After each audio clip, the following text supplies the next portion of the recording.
আমি এই মুহূর্তে অবস্থান করছি ব্রাহ্মণবাড়িয়া জেলার নবীনগর উপজেলার ঐতিহ্যবাহী সমগ্রাম বাজারে। আজকে আপনারা দেখতে পাচ্ছেন যে প্রায় 200 বছরের পুরনো নবীনগর উপজেলার ঐতিহ্যবাহী সমগ্রামের যে বাজার, সেই বাজার কমিটিতে কিন্তু 25 জন বিশিষ্ট বাজার পরিচালনা কমিটি করা হয়েছে এবং সেই কমিটিতে সমগ্রাম ইউনিয়ন পরিষদের যে বর্তমান চেয়ারম্যান জনাব শামসুজ্জামান খান মাসুমকে সভাপতি করে এবং জনাব মুস্তাক আহমেদ সেলিমকে সদস্য সচিব করে 25 সদস্য বিশিষ্ট একটা কমিটি অনুমোদন করা হয়েছে।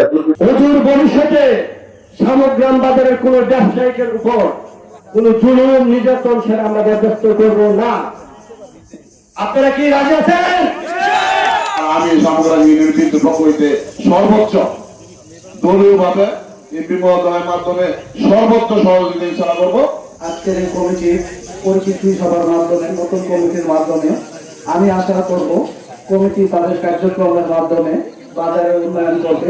আমি আপনাদের মেম্বার আমাকে অবগত করবেন, আপনারা যেভাবে ভালোভাবে ব্যবসা বাণিজ্য করতে পারেন, আপনাদের কোনো সমস্যা না হয় আপনাদের পাশে আছি, থাকবো ইনশাআল্লাহ। বাজারে বিগত কিছুদিন যাবত কন্টিনিউ অস্বাভাবিক হারে চুরি হইতেছে, এটা সবাই জানে।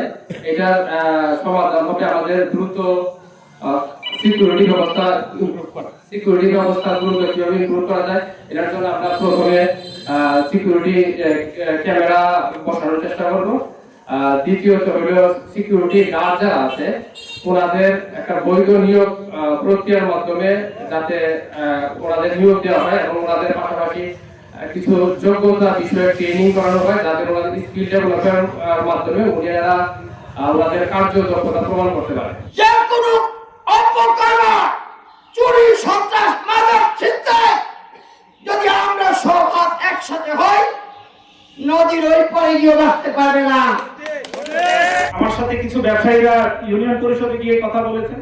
বিভিন্ন সময় আমি ব্যবসায়ীদের সুবিধা অসুবিধা শুনেছি এবং খুব কাছ থেকে অনেকের দেখারও সুযোগ হয়েছে, জানার সুযোগ হয়েছে। বিভিন্ন ব্যবসায়ীদের অনেক সমস্যাও আছে এবং আমরা সর্বোপরি আমাদের রাজনৈতিক নেতৃবৃন্দ, আমাদের এই ইউনিয়নের যারা অভিভাবক বৃন্দ, সকলের পরামর্শ অনুযায়ী আমরা আজকের এই দিনটি চেষ্টা করেছি যে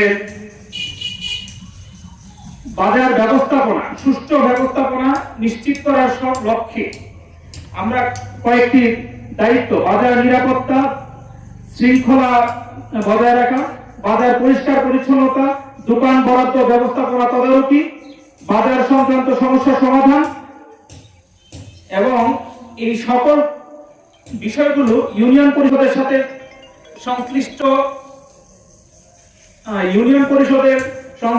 সদস্যবৃন্দ এবং ইউনিয়ন পরিষদের উন্নয়ন সহায়তা এবং যত প্রকার আইনি ব্যবস্থাপনা আছে ইউনিয়ন পরিষদের, সকল ব্যবস্থাপনার মধ্য দিয়ে সরকারের সাথে সম্পৃক্ত এবং উপজেলা নির্বাহী কর্মকর্তার পরামর্শ অনুযায়ী আমরা আপনাদের সাথে একটি কমিটির বিষয়ে আমরা আলোচনা করছি।